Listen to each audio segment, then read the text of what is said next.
Good evening, ladies and gentlemen. Welcome to the Mid-Atlantic Modeling League's Dungeon Bowl. It is the final of this third open competition of the season. All we have after tonight is the Blood Bowl. And coming up tonight, we've got two very good teams in this Dungeon Bowl final. We've got the Forest of Flames versus the Dead Poets, JD Whitey versus S Beaver, Wood Elves versus Undead. SP Beaver, thank you so much for the sub. I very much appreciate it. 43 months. Has it been 43 months? Unreal. Thank you so much for your generosity. Boy, this is going to be a great matchup. Let's take a look at the bracket before we take a look at these two teams. Welcome to the stream, everyone. Yes, they do have cold dead eyes. This is how it is shaken up.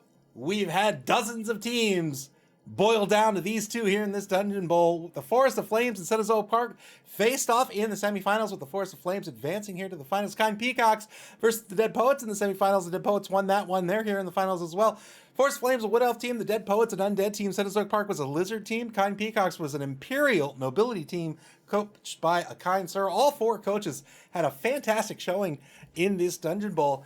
It was a lot of fun to watch all four. In fact, every coach, it was a lot of fun to watch. These four rose to the top here in the semifinals, duked it out. Really great matches all around. Now we're down to the finals. Both of these two teams here tonight have earned their spot in the Blood Bowl. The winner tonight, of course, not only going to be declared the Dungeon Bowl champion, but will also earn their spot in the upper bracket of the Blood Bowl. The runner-up will be in the lower bracket. We'll take a look at that bracket a little later on this evening. But first, we're going to take a look at the two teams here for this championship matchup. The Forest of Flames are going to be the home team. They're coming in with a TV of 1,220,000 gold, 12 players on the roster. However, the number 4 lineman, Sigza, will not be starting tonight, out with an injury. 2 War Dancers, 2 catchers, and a whole bunch of linemen. 1 Oppo, 4 dedicated fans, 2 rerolls. They're going to be up against this Undead team, the Dead Poets out of Division A. They're coming in a TV of 1,455,000 gold in their roster. That's 235,000 gold in petty cash that will be given back to the Forest of Flames. We'll talk about what JD Whitey might do with that in just a minute. 2 mummies, 2 blitzers, 3 of the 4 ghoul runners, and a whole bunch of zombos, 6 dedicated fans, and a massive 4 rerolls. That's what this Undead roster looks like. How are the two teams going to play tonight? Let's take a look at the Wood Elf team first. Not just because they're Wood Elves, and we kind of all know what elves do, right? They do elf nonsense with that edge of 2+ and high speed as well. Very, very mobile team, but also because they're the younger team. The Dead Poets have been kitting out their team all season long. 3 competitions to pick up all the SPP they wanted, whereas the Forest of Flames are new to the league here in the Dungeon Bowl. They participated in the Dungeon Bowl. They've now earned their spot in the championship game of this Dungeon Bowl, and also in the championship tournament of the season. Not a whole lot of skills to go around on this roster, but that's okay because elves die. That's what they do. AV8 all the way down the roster. That is fairly fragile. It does have both War Dancers here. I believe one of the War Dancers was out for the semifinals, still came out on top in that game, however. Kaladin and Teft on the roster, both Blodgers out of the gate. War Dancers are Blodgers at level 1 with an MA of 8. They are the stars of the show. One has sidestep and tackle. One has strip ball. You're going to see that almost all the time with these War Dancers. A strip ball War Dancer. You have a sidestepper. If he had more time, I imagine he might even pick up sprint with that player as well. Lots of speed. Strike 3 is average but solid. Of course, Edge 2+ is fantastic. These are absolutely fantastic pieces. JD Whitey says, of note, I bought 1 additional reroll now just before the game. All right, so down to 135k in petty cash. Thank you very much. Leighton, a blodger as well. He has Bissig on the roster with tackle. He has the 2 catchers.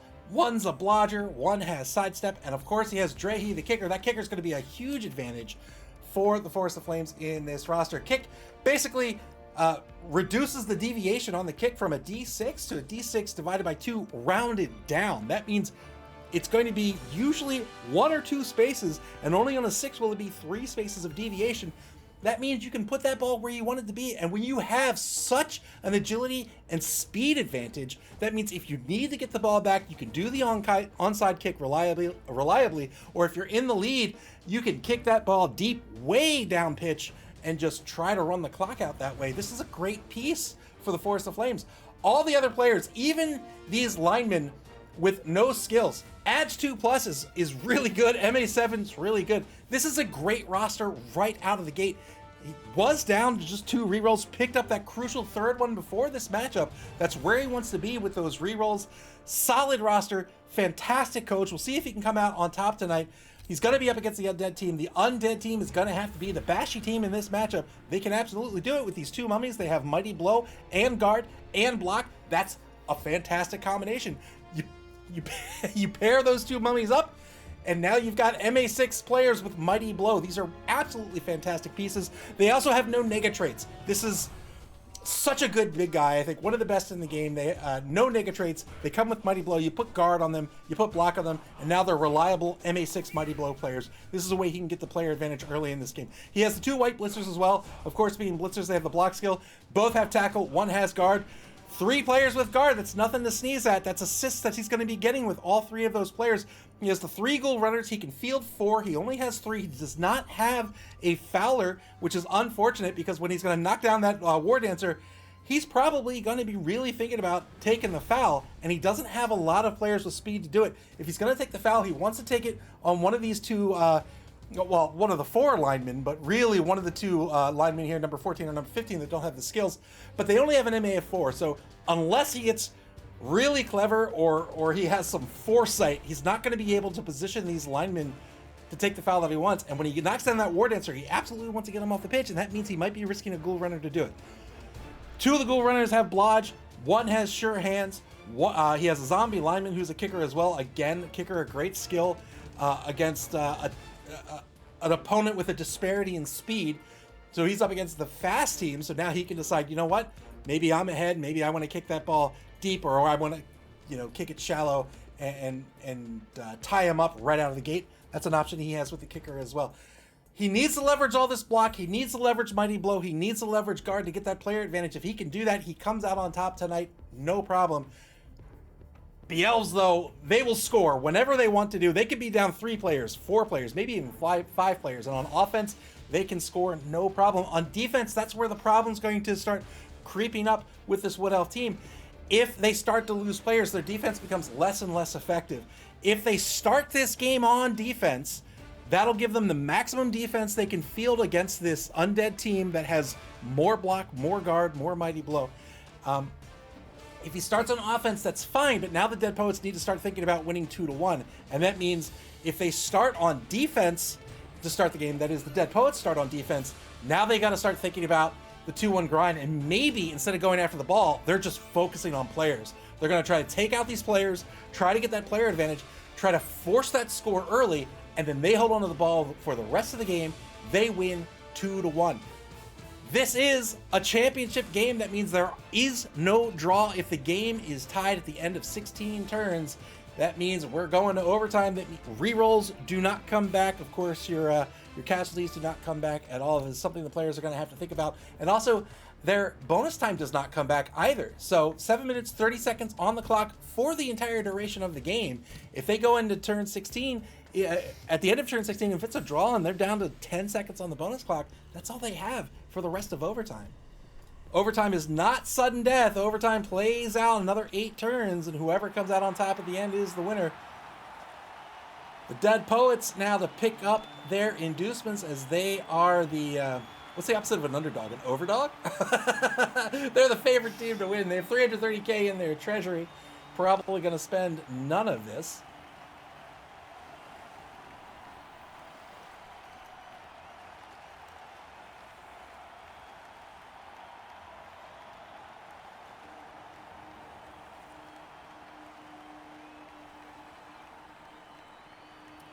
Looked like he was thinking about picking up a keg. He said, nope, I'm not giving another 50K to my opponent. Clivey says, I focused on taking out players all season, and in SP Beaver's last game, he had more removals in a turn than I had in my average game. Chaos Chosen is hard. Is hard to play. I think he got it to where he needed to be at the end. So I think humans are really focused on making the playoffs at the beginning of the season, and I think Chaos Chosen is focused on the playoffs at the end of the season. But that means that you know, you've got to do everything in one go. A wizard and assistant coach here for the Force of Flames.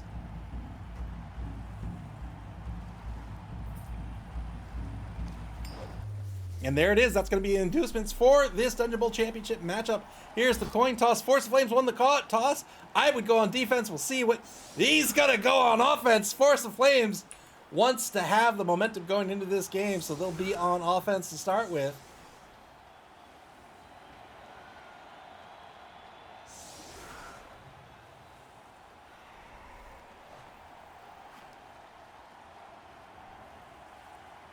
So 3 on the defensive line for the Dead Poets. They've got those 2 mummies, and they've got an injured blocking lineman in that nose tackle position, setting up columns in the backfield here, giving up the 2 sidelines.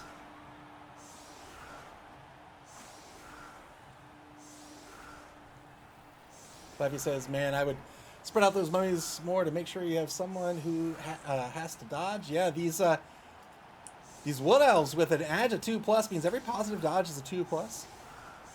JD Whitey logging off so as not to get any backseat driving. Good luck to both coaches here tonight.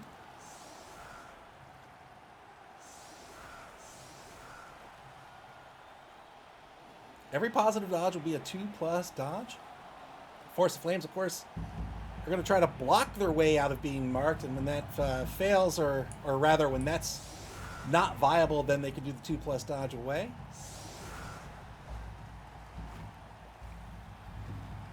All right, here's the kick.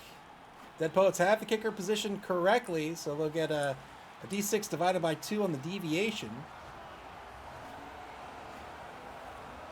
Cliffy says it's not like he's going to put enough elves on the line trying to get 2 high block on your mummies. That's true. Here's the kick. And Spire makes an excellent point, yeah. So a free attempt to pick this ball up that's been kicked to the 24-yard line. And it is a heat wave in this championship game. So we have the heat wave, which means after this drive, we are probably going to see some folks with some heat stroke. Good catch to get the ball in the hands of Lopin, the number 11 catcher. Turn 1 of this championship game underway. The Force of Flames are going to Daka away. Here they go. Daka, Daka, Daka, Daka. They are running away from the pitch here.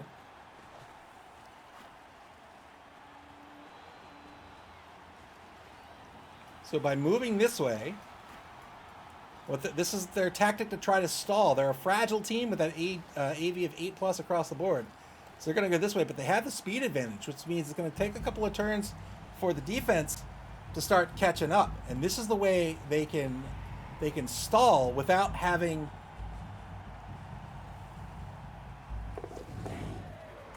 to engage down on the other end of the pitch here, where they are almost certainly going to be taking blocks all the way down and losing players.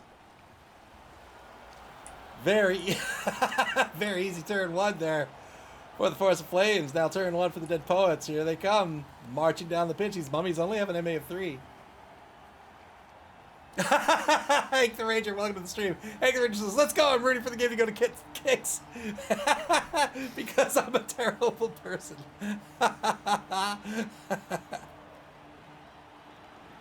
Clevy said, wait, is there no one in the receiver position? Yeah, his plan was always to retreat. Took the opportunity on the high kick to grab it. Why not? Get a free catch roll out of it.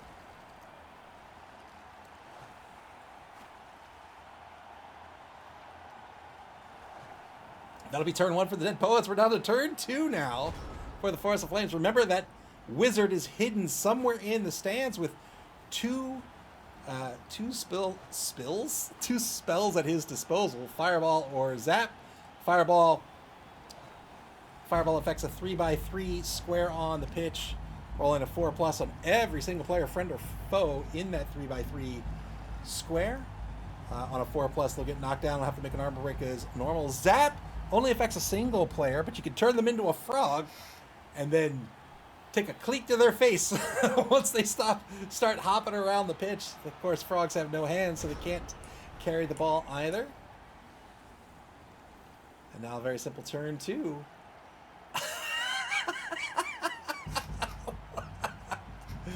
S. Beaver going off in the picture-in-picture. Turn 2 now for the Dead Poets.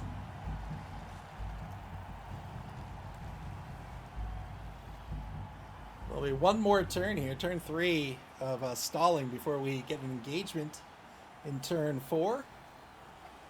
Dead Poets need to start thinking about their strategy here going into turn 4. They need to keep some players in the backfield. These elves are going to try to break free. They're very, very fast. Everybody, linemen included, are MA7 save for those war dancers and catchers. They're MA8. Super, super fast. Fastest players on the pitch this evening.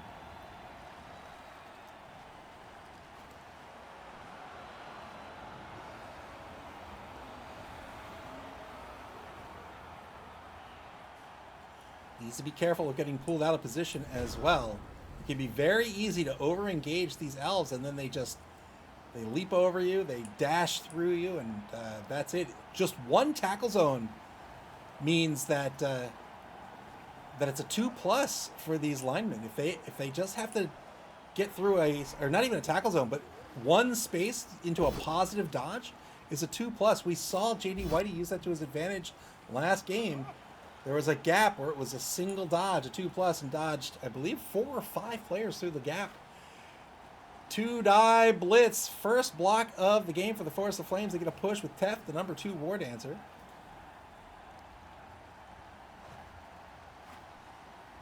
Clive says, I would just, speaking of the Dead Poets, that is, says, I would just go in for a blitz turn and leave everyone else back.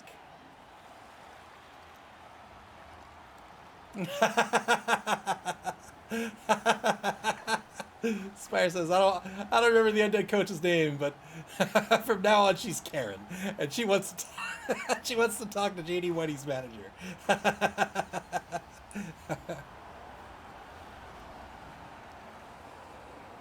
JD Whitey moving the ball forward here in turn 3. Sets up a cage around Lopa and the catcher. Catchers, of course, only have a strength of 2. Moves the ball up to the 14-yard line. Thinks, second guesses that movement and moves the ball back to the 18 instead. Starting to disperse some of this offense to try to put some tackle zones between the defense and the ball.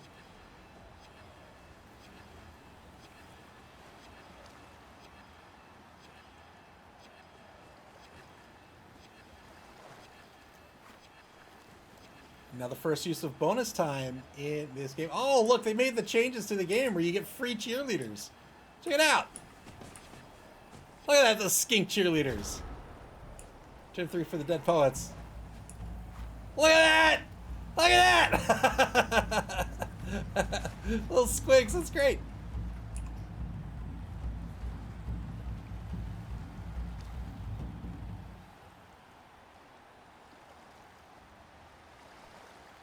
Dead Poets being the bashier team, they've got a little bit of a decision to make each and every turn. They want to be taking blocks, and taking blocks means marking players. But having marked players means you might be out of position come next turn, right? If you're just going to go in and take a mark and hope that you keep that mark for next turn, your opponent obviously doesn't want to give up that block and might actually use their speed to get around that player and pull that player out of the drive. Dead Poets having none of it. So they take a blitz and move back into position. Forest of Flames, we'll see if they try to use the sideline to get past this defense here in turn 4.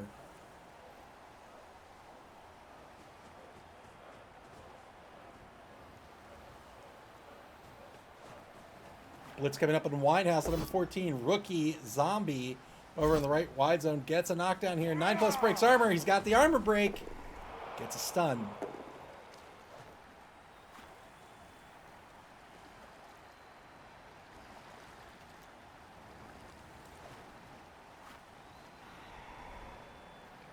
You can see here are where the ghoul runners are, MA7 each.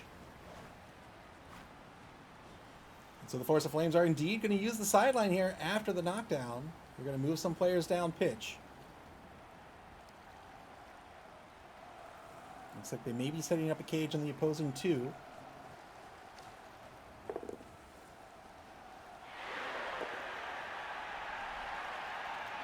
Rushes the number 7 lineman into position. Fails this third rush. We'll have to spend a reroll. Works out. Force the Flames down to 2 rerolls, and there it is. The ball on the opposing 2-yard line.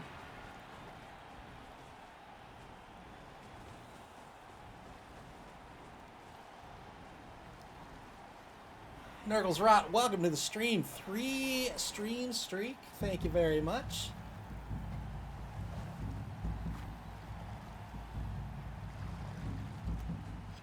This big speed at work. So you can see these mummies. These mummies only have an MA of 4. Look, they can't even get to the ball carrier.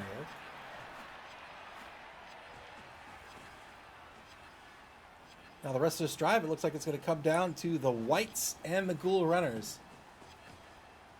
Ghoul Runners strength of 3, but only an AV of 8+. They also do not have regen, unlike the rest of the team. Turn 4 now for the Dead Poets. Final turn of the first quarter. Very fast first quarter, as was to be expected. Cobain, the number 5 White Blitzer, trying to get back into this drive, but only has an MA of 6 up against his catcher with an MA of 8. Also, the lineman with an MA of 7 could accept a handoff.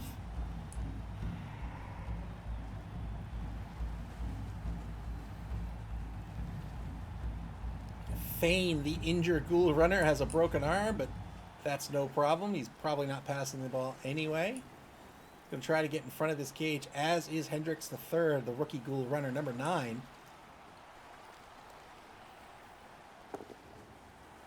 Rushes Joplin in position. Joplin has MA 8.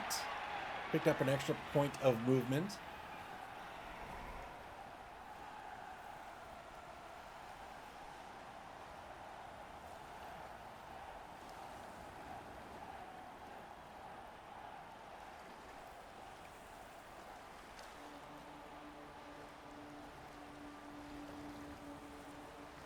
.45 seconds left on the clock.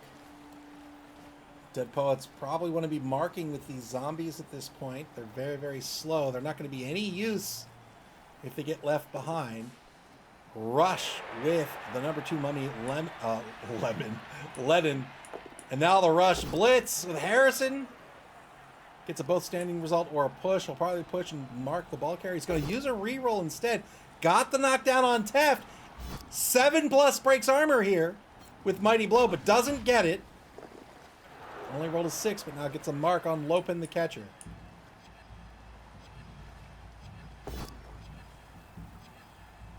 Takes a 1 die against Dabid. Rolls a skull. Re-rolls this into a push. Von Rue demanding death. Von Rue, welcome to the stream. Second quarter begins. Turn 5 now for the Forest of Flames. They find themselves marked by Harrison. A mummy doesn't have the tackle skill, though. So that is an easy 2+ dodge away. Setting up a blitz on Cobain, the number 5 White Blitzer at mid-pitch. Here it comes. 2-die blitz. Gets a both standing result out of this. Will probably re-roll this. He's thinking about it. He says, am I okay if I don't re-roll this? Not so sure he is. Yeah, it's going to spend the re-roll here. This time gets the knockdown. Now opens up a lane here at center pitch. Can dodge out this way. Can move this way.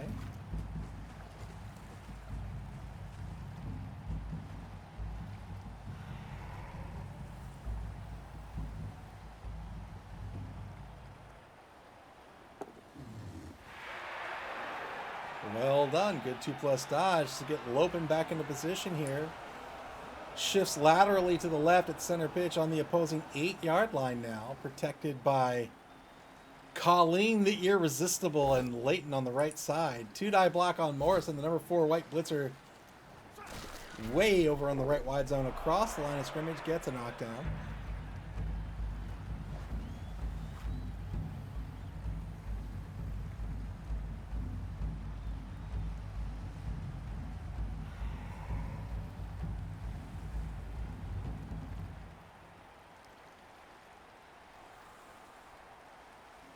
Seconds left on the clock here.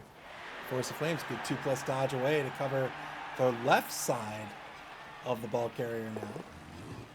And another 2+ dodge with the other catcher, Relane. Tef dodges away. Good cohesion here for the Force of Flames, keeping their offense together. Picking off some key players here. Took out the number 4 white blitzer. Has effectively taken out Lennon. Can even dodge away. Lennon with an MA of 3 really has nowhere to be effective. Fails to dodge here. Will probably let this rock. Leia. Yeah. Leia. Lets it rock. Gets a stun out of it. That's not a problem. Turn 5 for the Dead Poets. They're down to Cobain and 3 ghoul runners who can effectively get at this ball. But Cobain prone and already being marked by 2 linemen on the cage.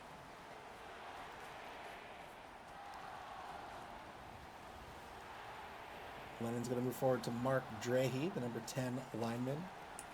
Way behind the cage across the line of scrimmage on the Force of Flames zone 2-yard line.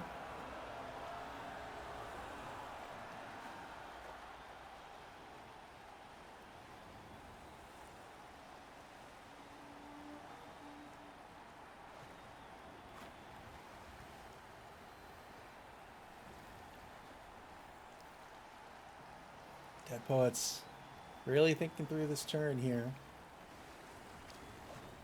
Taking marks on the front of the cage.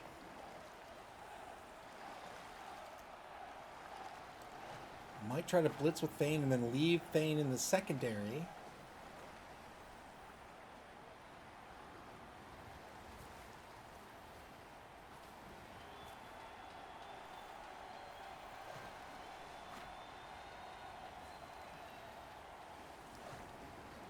Dead Poets decided to play it cool here at the beginning of the turn.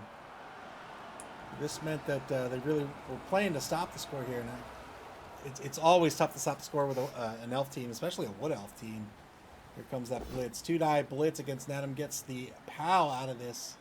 8+ will break armor. Gets the armor break. Gets KO out of it. And that's well done. 1-man player advantage for the Dead Poets. They do follow up here, so they have nobody in the secondary. So was playing to stop the score here. Always a tough order to follow against a team that's so fast and so agile. Fails a dodge. Oh, and just like that, loses the player advantage. Gets the regen at least. That player will come back onto the pitch in the second drive of this game. But now 10v10 on that turnover. Turn 6 now for the Forest of Flames. So taking these marks is real tough because with nobody left, I think the Forest of Flames will be, gets a knockdown here, gets the KO. Well done on the blitz. 1-man player advantage now for the Forest of Flames. I think they'll be happy to just dance this ball around this secondary.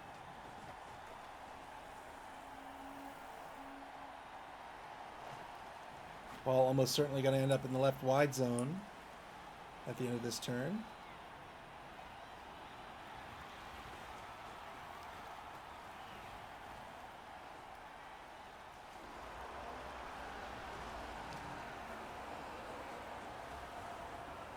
Yes, indeed. There it is. Verlaine will come. Yep, Verlaine's going to fill in the cage. I thought Verlaine would be on the backside. Verlaine with the speed is going to move in the front left corner instead. We'll try to dodge somebody away for the back left corner. Has the ball in the opposing 16-yard line over in the left wide zone. Dodges away Tef, the number 2 war dancer, over in the right wide zone. So far, by the books offense by the Force of Flames, using their advantage as a Wood Elf team against the Sundead team, has had no problem so far. And no real player advantage to speak of here for the Sundead team. If they can't stop the score, I think they need to pivot to murder ball. But we'll see what SP Beaver decides to do here.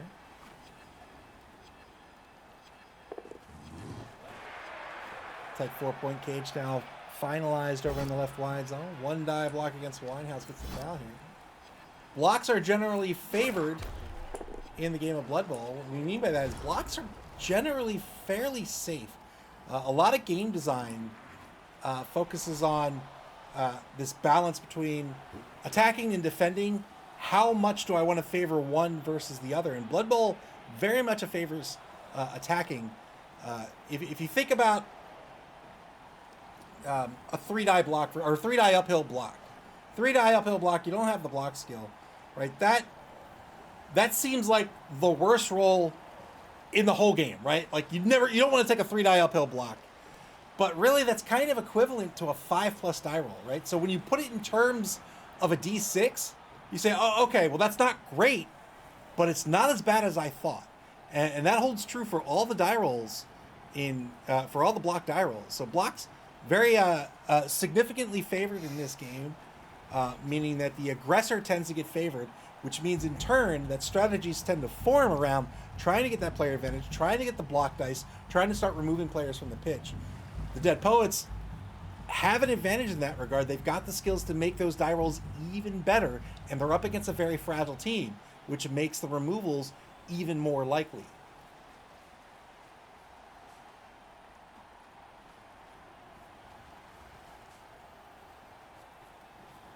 Marking a lot of inconsequential people. Unfortunately, can't do a whole lot about that.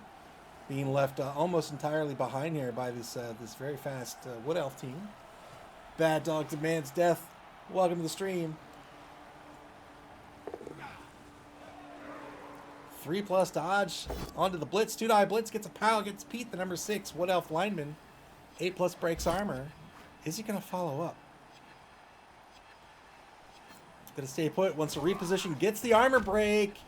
Got the KO. Well done. One-man player advantage back to the Dead Poets. 10v9 on the pitch. Wants to reposition in front of this cage perhaps, but there's just too much pitch to cover to really effectively stop the score. Might actually decide to follow. Yeah, just take the mark and hope Nuffle graces you with some ones for your opponent. Turn 7 now for the Force of Flames.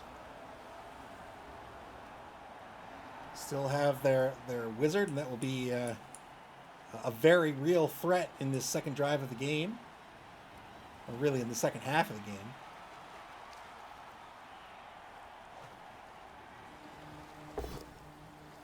Two-die block gets a push here.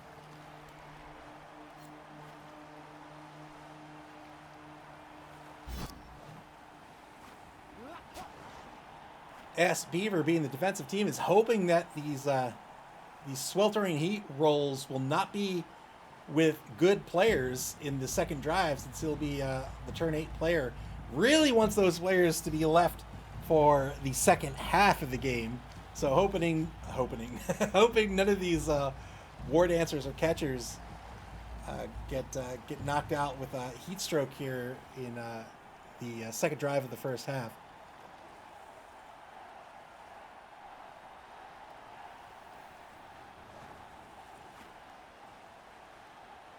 Force of Flames is going to move forward a few more spaces. They're now on the opposing 22-yard line with a half cage on the left sideline. No biggie, no problem. In the hands of the blodger, Lopin, the number 11 catcher.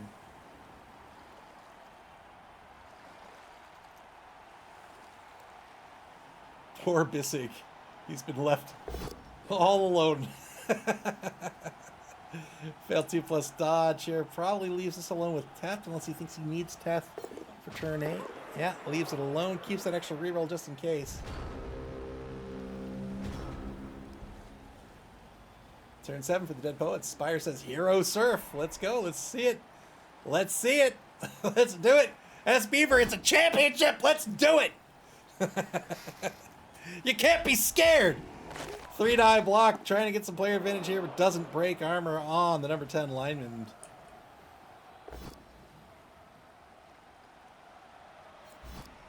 Two-die block on David, way behind the line of scrimmage. Gets a push out of this. Get another block out of it. But this time a block with no skills. Got a pal. 8+ breaks armor. Here's the armor break. It's only a stun. It's not going to matter.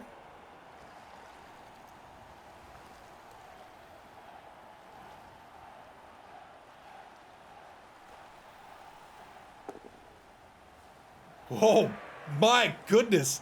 Takes the mark with Cobain in the end zone. We'll need to follow somebody up there to keep Cobain from being surfed. 2 rushes, takes a mark on Kaladin, the #1 ward answer. Now has a 2-die block against Kaladin. Kaladin, however, a blodger with sidestep. So if it's a push, and the odds are it will be, Kaladin gets to decide where he's going to go, and it doesn't have to be backwards.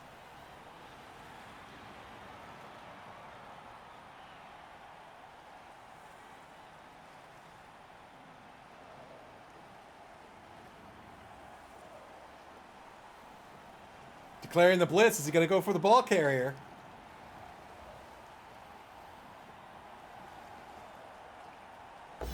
Here it is. Fails the dodge. Needs a 6. Needs a 6.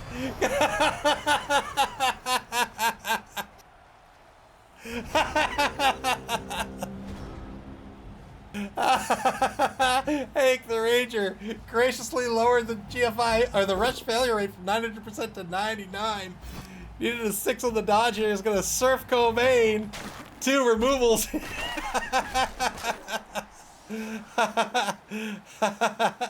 And now we'll walk the ball in with Lopen. Gonna take some blocks first. Still has a reroll. 2-die block gets the pal, and Hendricks the third. 8+ breaks armor. Here's the armor break. Only gets a stun.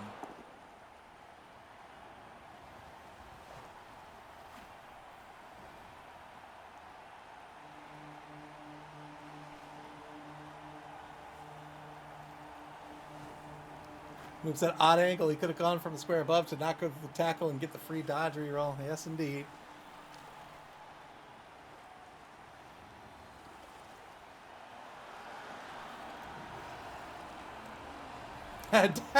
Dances the ball into the end zone. There it is, 1-0. The Force of Flames takes the lead. Very well done by the book. And they're in the lead. Turn 8 coming up for the Dead Poets. We'll see if they get back any KOs. We'll see who's knocked out due to sweltering heat as well.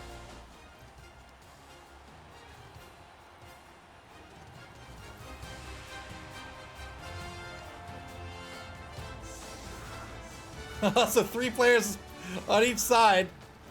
It's going to be Teft.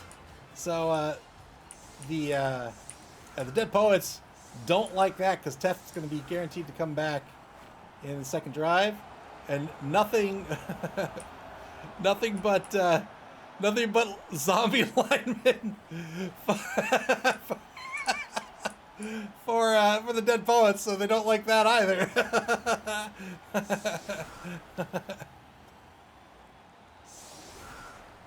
Three on the line, spread wide for the Forest of Flames. El Numerino, welcome to the stream.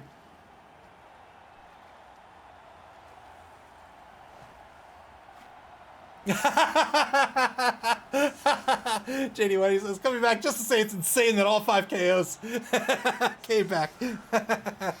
It is. KOs are 4+ to come back onto the pitch, and the Dead Poets got back all 5. Nothing for the Dead Poets to do here except block down this line unless they get a timeout.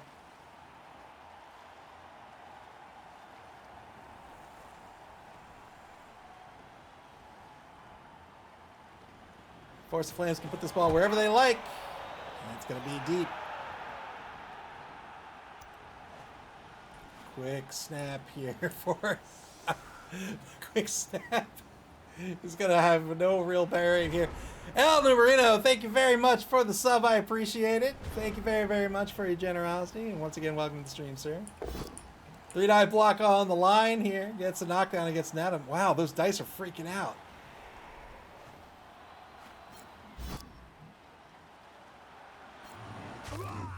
Counted it. Yeah, yeah, murder him. Good injury there. Good removal.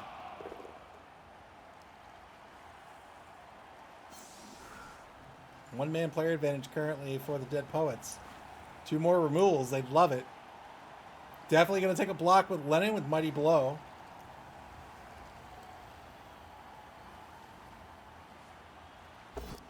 Three-die block with Lennon. Got the pal. Once again, a 7+ breaks armor. No armor break this time. Will he sacrifice Laura Dern the second on the foul? We'll see after the block. Has a block coming up on Pete. He'll take that with Morrison, has the block skill.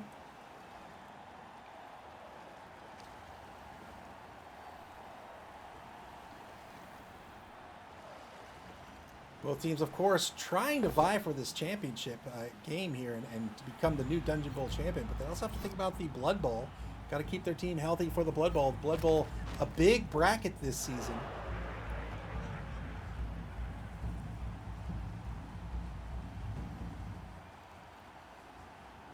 Looks like he's going to try to pass with Joplin for some SPP.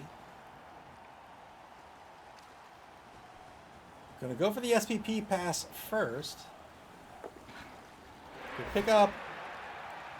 Spend the reroll here. Why not? Good reception. Got 1 point of SPP on Joplin. Really go for the foul.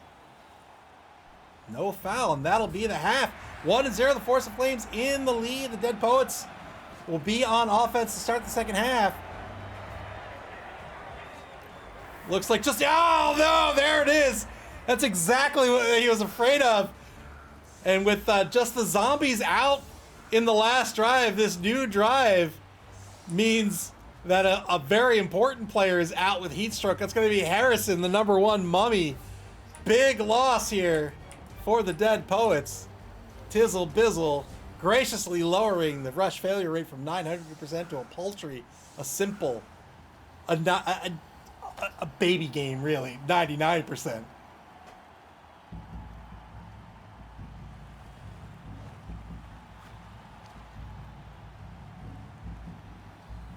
So one of the two mummies out with a heat stroke. Big loss here for the Dead Poets. Just 2 linemen out for the Forest of Flames, or 1 lineman out for the Forest of Flames. That's going to be a tackle lineman.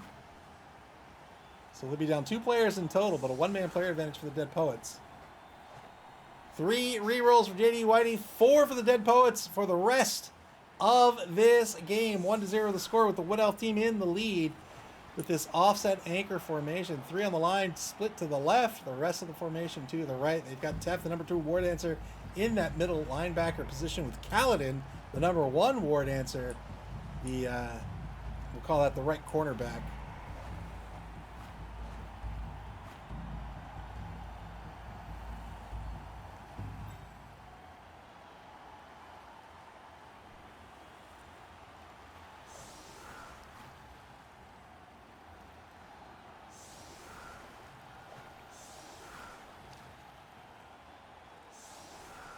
I went to the grocery store this week.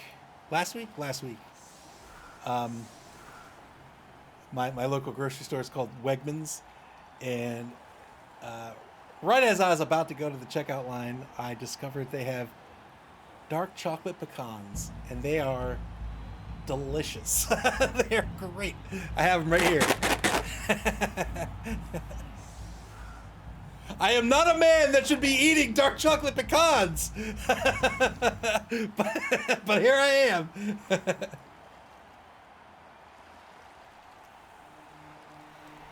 Von Maru asks, are you registering teams for the new season? Hank the Ranger says registration will happen until the Blood Bowl finals are done. That is correct. Yeah, not yet. But I'll cheering fans, what's the prayer to Nuffle? Under scrutiny, every opposition player who commits a foul is automatically sent off. Oh, no. The refs are having none of it. They know it's a championship game. They've got their eye on these players. Turn 9 now for the Dead Poets. Elden Marina says Wegmans is awesome. Yeah, I love Wegmans. Hank the Ranger is correct. Ronru, registration will start after the Blood Bowl. But I'll make an announcement on the Discord channel. So if you're not there, I'll send you a link.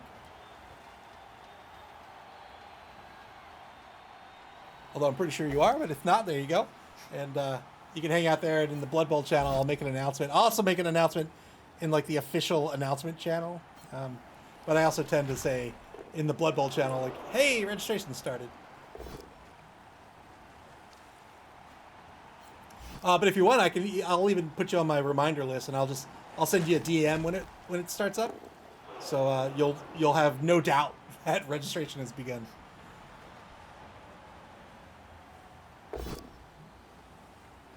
Three-die block now with Lennon. Gets a pow, and Colleen the Irresistible gets the armor break, but only gets a stun out of it.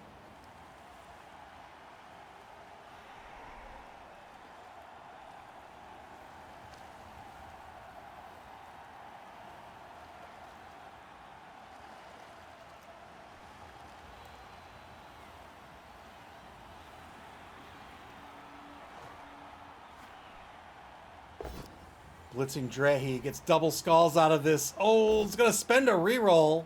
Gets a push to keep the drive alive, down to 3 rerolls for the game. Remember, that is for the game. Dead Poets will not get back to the rerolls if this goes into overtime.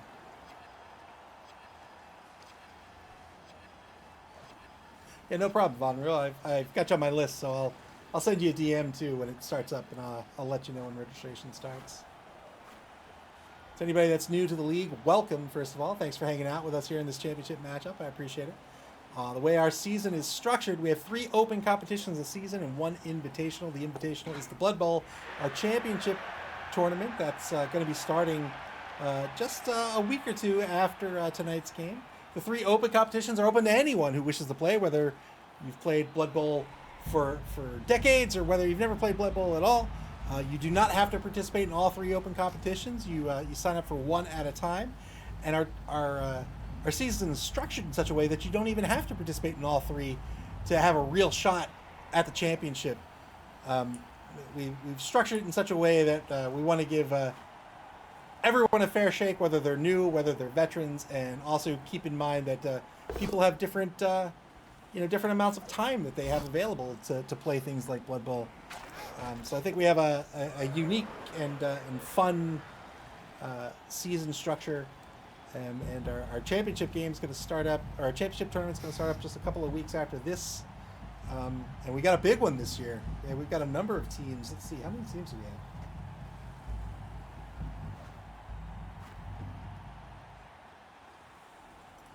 $11 teams in this year's Blood Bowl.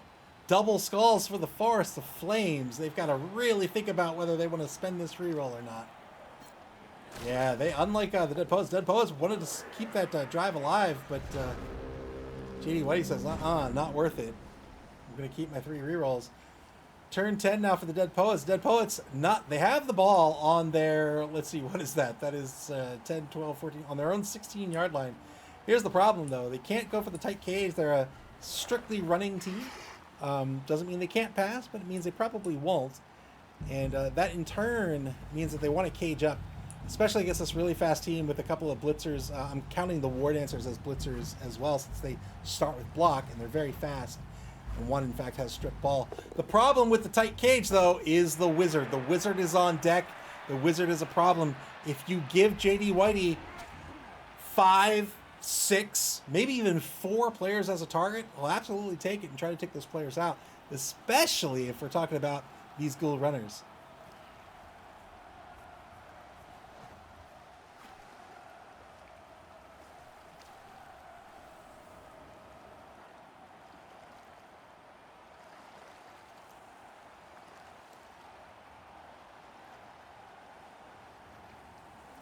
.52 seconds on the clock and turn 10 for the Dead Poets.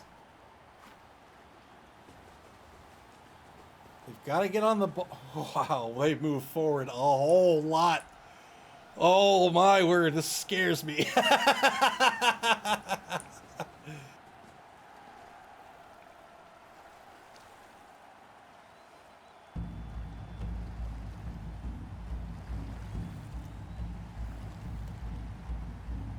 Advances the ball to the 4-yard line, just inside the left wide zone. Take a 2-9 block on Lopin, the number 11 catcher. He's the one that scored the TD in the first half of this game.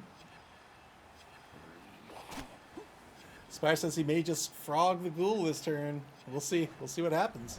Turn 10 now for the Forest of Flames.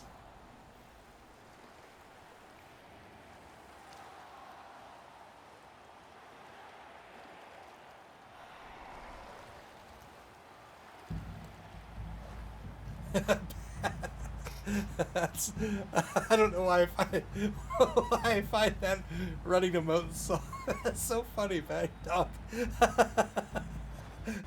I just imagine Joplin looking like that. With that Wizard on deck, the Wizard can be used before or after the turn. JD Whitey's turn, that is. So choosing not to spend it before the turn, spending a considerable amount of time here really thinking through the turn, and that's totally fine. That's why you have the bonus clock. 7 minutes, 30 seconds on that bonus clock in totality.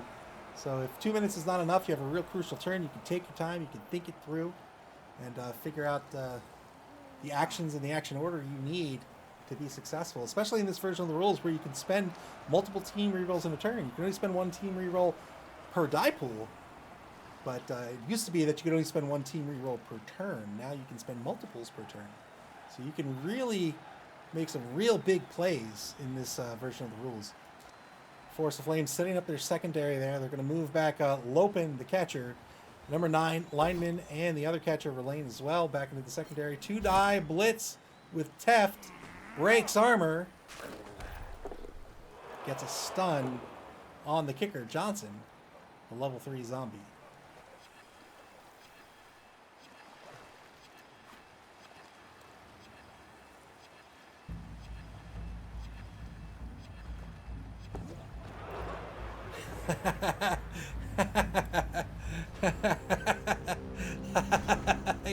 Kaladin, just that animation. Kaladin tries to dodge away, fails to dodge, and will stay on the pitch. Turn 11 for the Dead Poets. Sometimes the animations of this game just get me.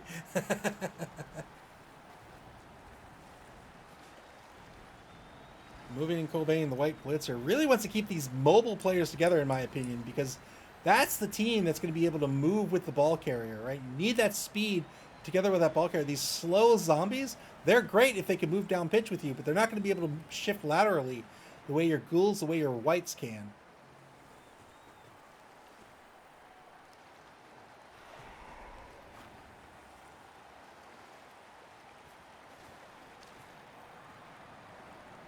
Dead Poet's very cognizant here. S. Beaver, he knows that wizard is on the table. Keeping those players spread a little wide here. 3-die block by Lennon. Gets a dodge push out of this. Oh, is he considering the reroll? Says, nope, I'll take the dodge push.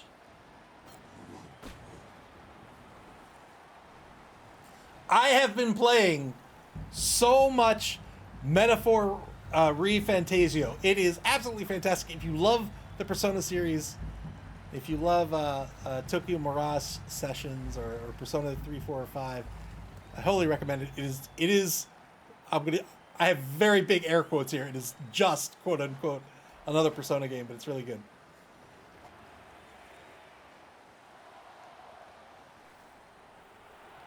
"21 seconds left on the clock here for the Dead Poets.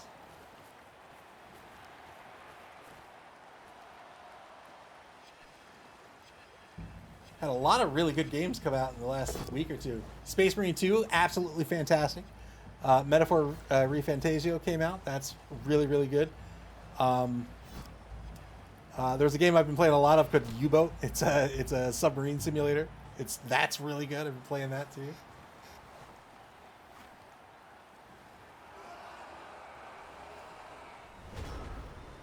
I haven't played the new Zelda yet, though. I haven't even bought it, oddly enough.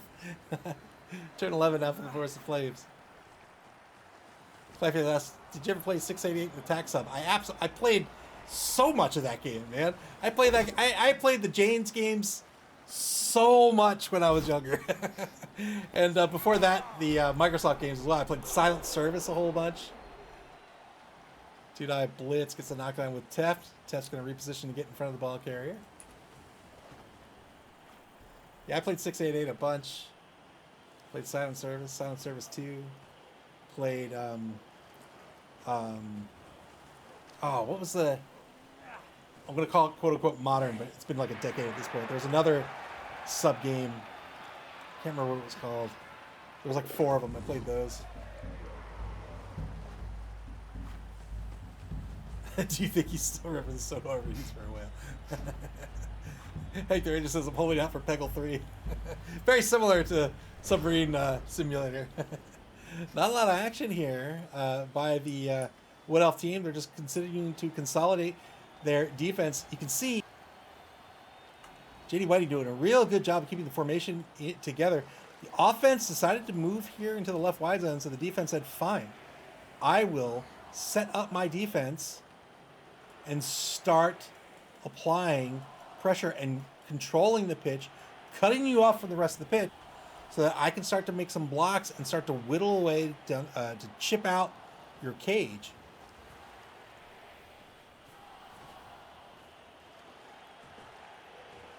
Yeah, so in this U-boat game, it's got all the sub stuff that you know and love, but it also has sort of like crew management. So like, you have to like make sure your crew is rested and yada yada yada. But also when you're back in port, you buy supplies like like you can buy like exotic fruits and stuff, and then you have a cook, and you can cook meals, and the better the meal, the better the morale of the crew. It's great. It's absolutely great. 2+ rush here by Cobain. Spends the reroll down to 2 rerolls now for the game for the Dead Poets, taking a mark on both Leighton and Pete. They got the blitz here, gets the knockdown and just a stun on Pete.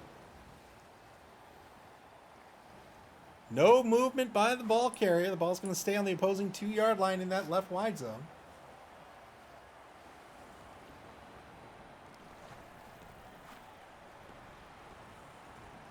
Hank the Ranger says tough spot for SB, but the Elves still having a wizard in the pocket. Indeed. I would say with the wizard in the pocket, I would have tried to hold on to center pitch a little more just to give myself movement options. Spread a little wide, maybe take a mark or two and try to start whittling down these Wood Elves.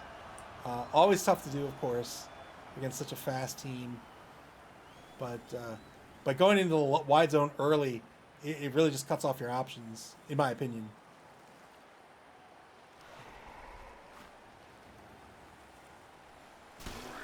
Wizard oh no!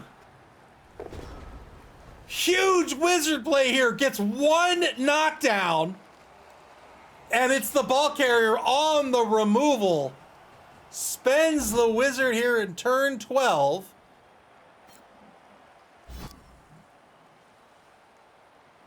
And injures the ball carrier. Ball loose on the opposing 4-yard line now. The Forest of Flames on their 4-yard line. And now they're going to start getting aggressive. They get a POW on Morrison. Old Gamer Mike asks, no regen. The ghouls do not have regen, sadly. They, the ghouls are the only team members on the roster that don't have regen.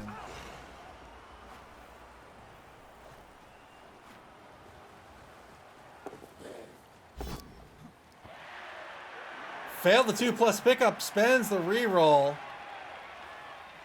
And now Lopin in possession of the ball once more and is going to dodge back into safety. Very well done by J.D. Whiting and the Forest of Flames. They now have the ball on their own 10-yard line. Very well done. Von Roo cheering for this defense, and the cheers have worked out. Great fireball spend. They've got the ball caged up on their own 10-yard line. Turn 13 for the Dead Poets. Perhaps the final quarter of this competition now. The Dead Poets down 0-1. 2 rerolls remaining. They've lost possession of the ball. They need to get it back and get on this board to stay alive.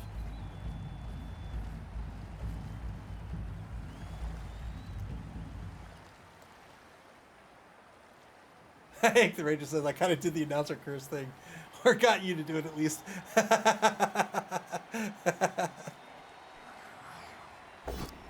Well, good. You're claiming responsibility. Did I block on Davin gets a push here? I think the Dead Poets need to be a little more aggressive than they've been. Their advantage, they need to be the bashy team in this matchup. Letting these elves live this long, I think is not the approach you want.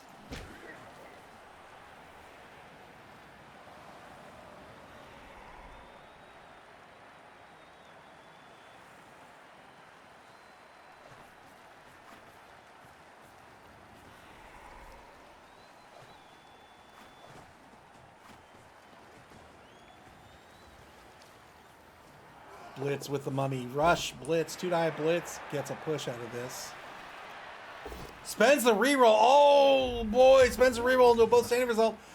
I don't know if that's a little bit of tilt or what, but maybe he thought really needed to get in there, get the knockdown, get the mark on the ball carrier. 1-die block gets a POW on Dre. Dead Poets down to 1 reroll for the game.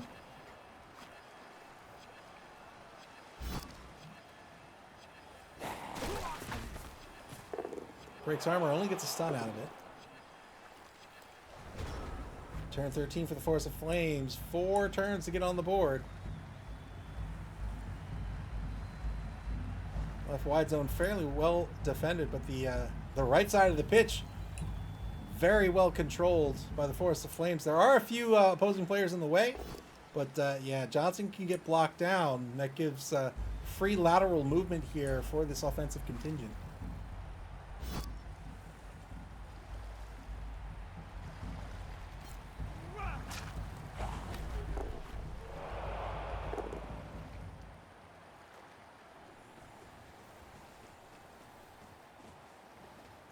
Force of Flames shifting over to the right.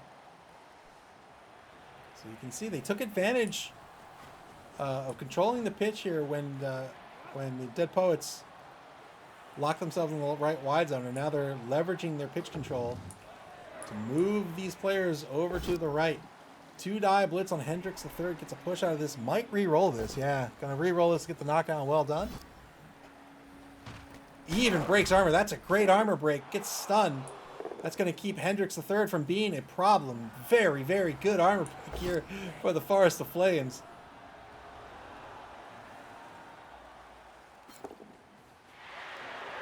Clive says, I'm trying to think what other games I like that I played back when I was only old as opposed to ridiculously old like I am now. Yeah, me too, brother.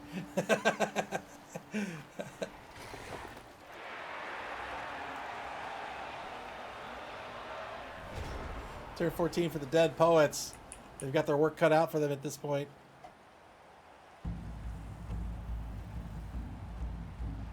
JD Whitey showing off in the picture-in-picture.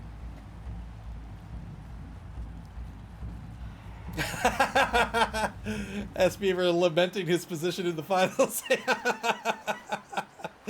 Gets Morrison back to play some defense.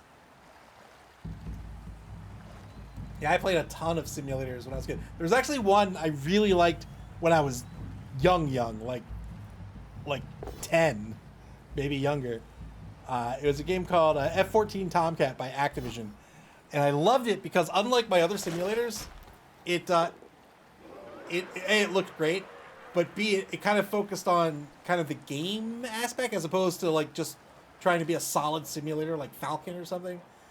So like, you could go to like Top Gun school, you could get medals, you had like a career, and I loved that. I thought that was the coolest thing ever. Red Baron. I don't know if I've played Red Baron. It sounds familiar, but I can't picture it, so I'm not sure I did. Well, Gamer Mike says he's still in the Blood Bowl. He is indeed still in the Blood Bowl. That is very true.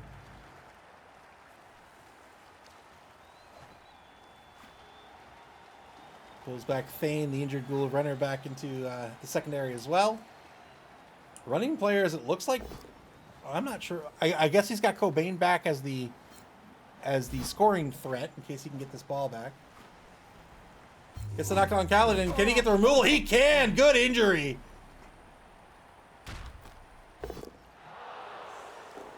Finally gets rid of one of those two War Dancers. Well done.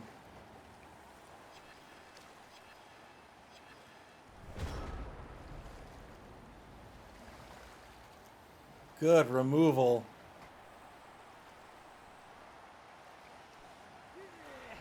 Like, I can kind of see the box, but I don't know if I'm making it up in my head. Like, it's like an orange and red box. Like, it looks almost like, I mean, I know Red Baron's World War II? Yeah, World War I, right, yeah.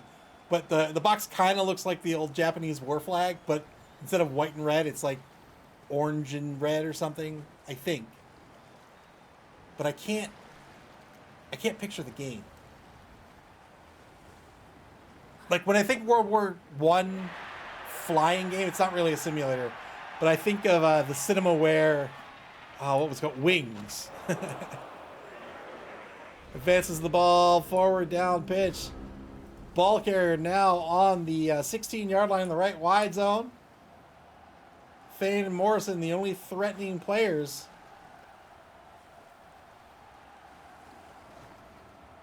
I played a lot of DCS for a while until like the licensing system just got on my nerves, and I just uninstalled it. But I used to play DCS a whole lot. I still have Microsoft Flight Simulator installed. I enjoy it.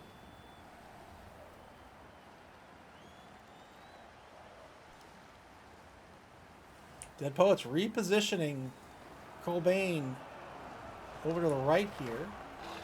Understands that he wants to make that pass as short as possible. Obviously, from here to here, it's impossible. But trying to keep Cobain in position to receive a pass if necessary, and it looks like it may very well be necessary here on turn 15. Wing Commander, I love Wing Commander. I absolutely love Wing Commander. Going in on the 1-die blitz. Didn't want to take the dodge to make it a 2-die. Only gets a dodge push out of this, and it's a sidestep. Didn't spend the reroll.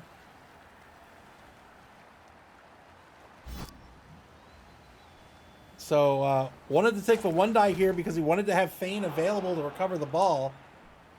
Oh, he had tackle. Brilliant. He had tackle. Well done. Ball's not where he wants it to be, though. Can he pick it up? He's going to spend the reroll here. 4+ to recover. Doesn't get the ball. And that ball's going to stay on the ground right in front of Feign. The number 8 Ghoul Runner. Turn 15 for the Force of Flames now. 1 turn left for the Dead Poets to try to score. It's looking grim.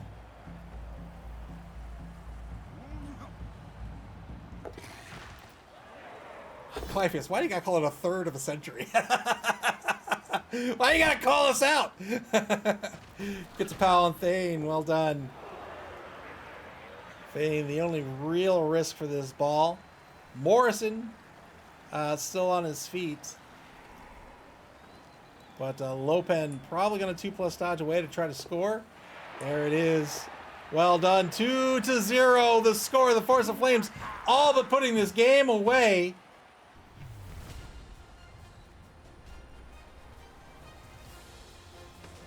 Does a third of a century sound longer than 34 years? Yes! Yes, it does.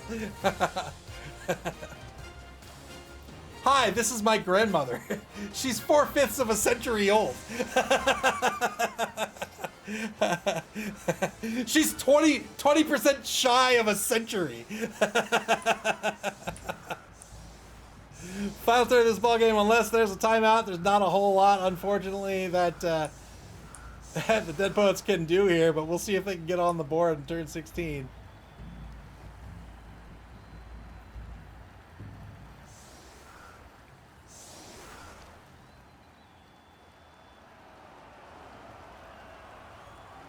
One turn left in this game, 1 turn for each coach. It looks like we're going to crown a new Dungeonbowl champion here. My grandfather was slightly more than 5/5 of a century old. That is a long time. So good for him. That's impressive. Although I do recognize the past tense, so I'm sorry for your loss. Still, that's a long time.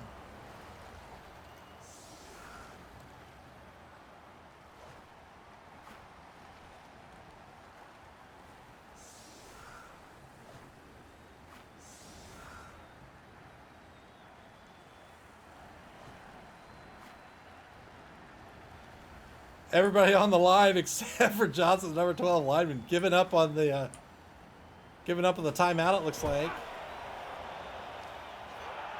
And it's going to be a quick snap. So 5 players, roll 2 on the D3, get the move. Turn 16 for the Dead Poets. They're not going to be able to score unless they've got some wacky... Well, they're all on the line, so he doesn't have a 1-turn set up here. Going to knock down everybody on the line and call this a game. 2-0 is going to be the final with Force of Flames becoming the new Dungeonbowl champions here in just about 4 minutes. Turn 16 now for the Dead Poets. Life says Force of Flames have a player who is missing next game. I don't think so. I do think so. Nope, I don't think so. Yes, they have their rookie lineman. No big deal. No big deal. Big loss for the Dead Poets, losing that mummy here in the second half due to heat stroke. Von Rue with the big GG.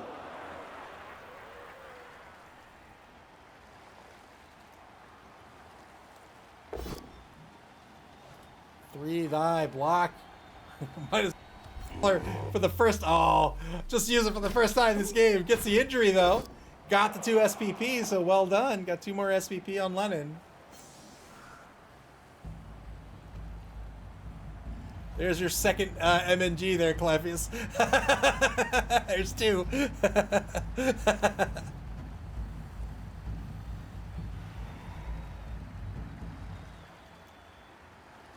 Yeah, didn't use the apothecary. Not sure why. I don't know who's saving it for. Who's on the line?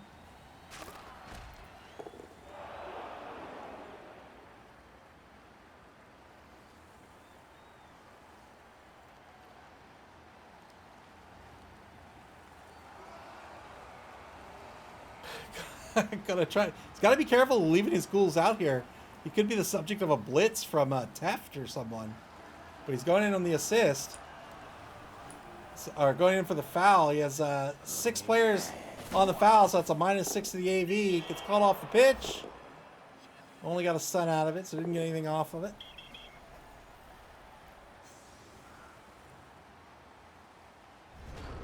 So there's a turnover, turn 16. I think Hendricks III might be in trouble here.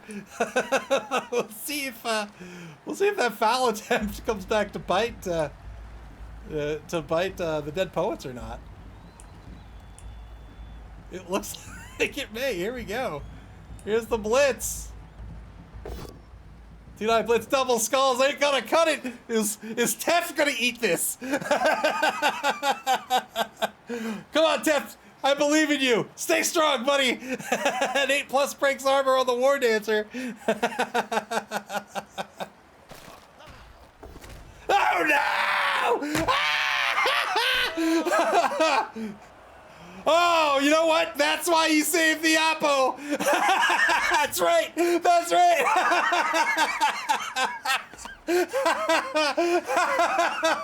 Oh man. Oh. Holy smokes!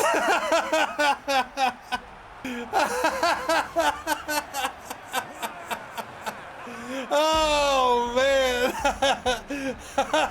Double skulls on the blitz. Spent the apothecary, saved his life. 2-0, the final. The Forest of Flames and JD Whiting are the new Dungeon Bowl champions. Congratulations.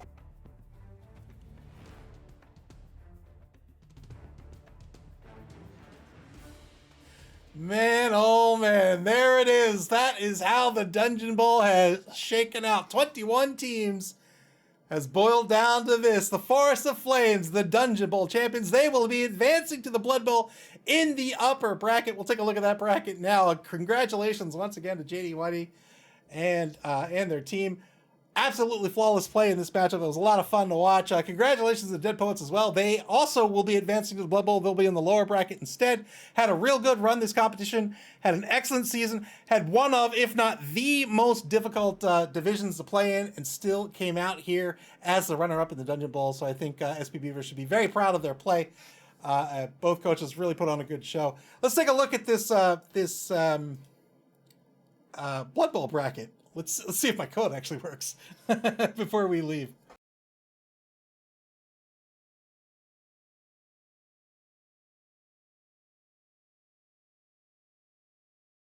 All right, there we go. We have 11 teams here in the Blood Bowl number 4, starting with the 5th place bracket. So if you're unfamiliar, the way our championship tournament's set up is the champions from each of the 3 open competitions advance in the upper bracket. They'll be at the very, very top of the bracket. That means they've just got a couple of games to play in order to become the season champions. The runners-up will be in the next lower bracket. That's the runners-up bracket. And there needs to be at least 4 in the Blood Bowl. As you imagine, with 3 competitions means there could be a maximum of 3. The rest are filled in by the lower bracket. So this competition, our lower bracket had 3 teams. They need 1 more, so we got our 3rd place bracket, meaning the 3rd place teams fill in the bracket beneath that. They needed one more, which means the 5th place teams filled in that final gap. If you qualify for the Blood Bowl kind of in 2 spots, maybe you finished 1st in one competition and 3rd in the second competition with the same team, you qualify with your highest standing. If you qualify with 2 different teams, you pick which one of those 2 teams you want to play in the Blood Bowl. So yeah, 11 teams in this Blood Bowl. At the bottom of the bracket here, we have got Stairway to Nuffle and Harlequins BBFC. And to be clear, when I say the bottom of the bracket, I don't mean the bottom teams. We have had 3 competitions. This has been the biggest season we've had yet. Each of these 11 teams has earned their spot in the Blood Bowl. And honestly, I love cheering for the underdog. I want to see one of these 2 teams maybe take the championship home. They've got a long way to go, though. The Stairway to Nuffle, coached by El Nubarino. That is a Underworld team, I think.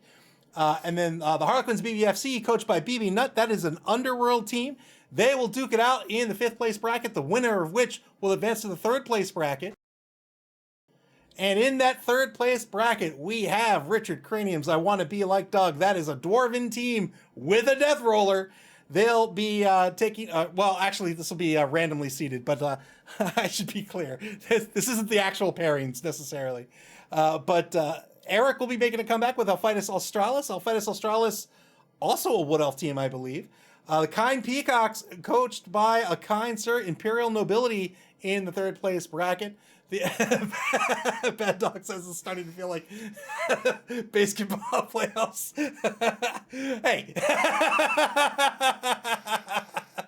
So the reason it has to work out this way is because of what we talked about earlier in the game. It's just trying to have a format where people can kind of drop in and out as they play and still have a shot, whether you're new or a veteran. Otherwise, right? Otherwise, if it was sort of a standard bracket, people that play in the Chaos Cup or don't play in the Chaos Block really might not have any incentive to join later on because they're like, well, I've already missed a couple of tournaments. Why even bother playing?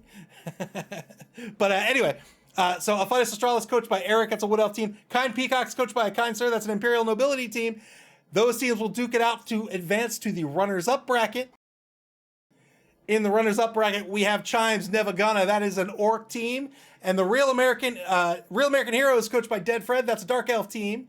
We've got hey, look, the code works. We've got the Dead Poets, which we just saw. They'll be in the runner-up bracket as well. That's S. Beaver's Undead team. And there you have it. In the upper bracket, the 3 champions this season, we have the Chaos Cup champions. The White Skull Windbreakers, coached by current league champion Doug the Minotaur. That's an Orc team. We have Cenozoic Park, Nyx, Satan's Lizard team. They are the Spike Magazine Trophy champions. And then we have the Forest of Flames, coached by JD Whitey, the new Dungeon Bowl champions. Those are the top 3 teams. They have 2 games to win to make it, to become the new champions, whereas those bottom 2 teams got a long way to go, but they can do it. I believe in them. Everyone has a shot in this competition. I'm looking forward to it. I hope you are too. We're going to take a couple of weeks off before we get into the Blood Bowl. It's going to give me some time to update graphics and get everything ready to go. And then we will kick off Blood Bowl 4 with that 5th place bracket matchup. So Cliffy says, so Blood Bowl is going to take how many weeks this year? It's just going to be whenever people can schedule their games. So whenever people can schedule their games, they'll get played, and we'll just kind of keep it moving. I don't know. Maybe 4 weeks, maybe? I don't know. We'll see. SB Beaver says 5th place bracket was a solid strategy to get more games to play. I was going to bring that up. I decided not to, but yeah, right. So like if you're in the lower bracket, you've got more games to play, which means you're getting more SPP potentially. And maybe you can put yourself in a better position against some of these higher placed teams. Of course, there's always more chance of injury. And of course, right, it's a single elimination bracket. So the more you play, right, or the more games you have to play, the more chances you have, of course, of losing. So there are trade-offs. And again, I look forward to how all 11 coaches are going to duke it out here in the Blood Bowl. But that's going to do it for our Dungeon Bowl. I had a ton of fun. I want to thank everybody that came out to play. It was an absolute blast. I hope you guys will tune in for our Blood Bowl starting in a couple of weeks. And then after that, we'll take a few more weeks off, and then we'll get registration for Season 5 underway. I hope you'll come participate in Season 5 as well, whether you want to play with us or just hang out and watch the games. You know, I just love sharing the game. I love hanging out and playing the game and watching the game and sharing it with you guys. So thank you very, very much for coming out to watch. If you ever want to play Blood Bowl, I think this is I think we have a great league here where you can come out and play and learn the ropes. We have great friendly coaches who are willing to talk shop and kind of teach you the ropes of the game. And it's a lot of fun. I love this game. JD Whitey, thank you so much for the kind words. Von Rue, thank you very much as well. And thanks for hanging out, guys. But again, that's going to do it for the Dungeon Bowl. So Blood Bowl 4 is coming up in a couple of weeks. And when that gets scheduled, you'll be able to check out and get alerted to our Blood Bowl schedule on our website at maml.club. That's MAML.club here on Twitch or on our social media pages on Blue Sky, Twitter, and Facebook. You can also watch previous games on our YouTube channel. Play Blood Bowl, man. This game is rad. You can play Blood Bowl via Blood Bowl 3 on Steam, the Epic Game Store, PlayStation, and Xbox, and in tabletop form at your friendly local game store until Blood Bowl 4 in just a couple of weeks. Take care, everybody. Congratulations once again to JD Whitey and the Forest of Flames for their win this evening. And everyone, enjoy the rest of your Tuesday evening. Take care, guys.